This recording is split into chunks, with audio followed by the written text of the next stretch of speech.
கள்ளச்சாராயம் போதைப் பொருட்கள் விற்பனை நடைபெறுவதை கண்டித்தும் தினந்தோறும் நடைபெறும் கொள்ளை பாலியல் துன்புறுத்தல்கள் கற்பழிப்பு நடைபெறுவதை கண்டித்தும் மக்களை பாதுகாக்க தவறிய விடியா திமுக அரசை முழுமையாக கண்டிக்கிறோம்.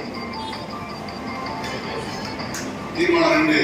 சம்பா பயிர் சாகுபடிக்கு தற்போது தமிழக நீர்வளத்துறை குறை வைத்து தண்ணீர் திறப்பதை மாற்றி நாகை மாவட்டத்திற்கு குறை வைக்காமல் தண்ணீர் திறப்பதற்கு நீர்வளத்துறைக்கு ஏற்பாடு செய்ய கூட்டம் கேட்டுக்கொள்கிறது.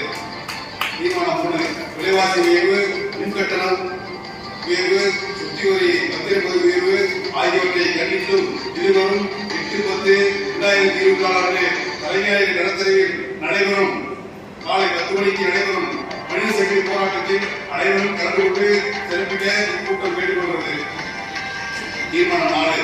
மாண்புமிகு எடப்பாடி அவர்களால் கொண்டு வரப்பட்ட புறத்தூர் மருத்துவக் கல்லூரிக்கு வேதாந்தி திருப்பதி வேளாங்கண்ணி போன்ற இடங்களிலிருந்து தொடர்ச்சியாக பேருந்து செய்கிற தமிழ்நாடு போக்குவரத்து துறை கழகத்தை கூட்டம் கேட்டுக்கொள்கிறது. தீர்மானம் 5. நமது கழக ஆட்சியில் கொண்டு வரப்பட்ட இளம்பலம் மீனவர் திரு வானவாதி மீனவர் காலை ஆகியோருக்கு வழங்கப்பட்ட மீன்பிடி துறைமுக கட்டுமான வேலையை விடியா திமுக அரசு தற்செயலாக நிறுத்தி வைத்துள்ளது.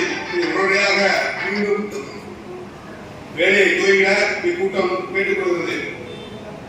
தமிழக மீனவர்களின் வாழ்வாதாரத்தை அச்சுறுத்தும் வகையில் நடந்து கொண்ட இலங்கை அரசை வன்மையாக கண்டித்தும் தமிழக மீனவர்களின் உயிருக்கு உடமைக்கும் உரிய பாதுகாப்புகளை வழங்கிட தக்க நடவடிக்கை எடுக்க வேண்டும் என மத்திய மாநில அரசை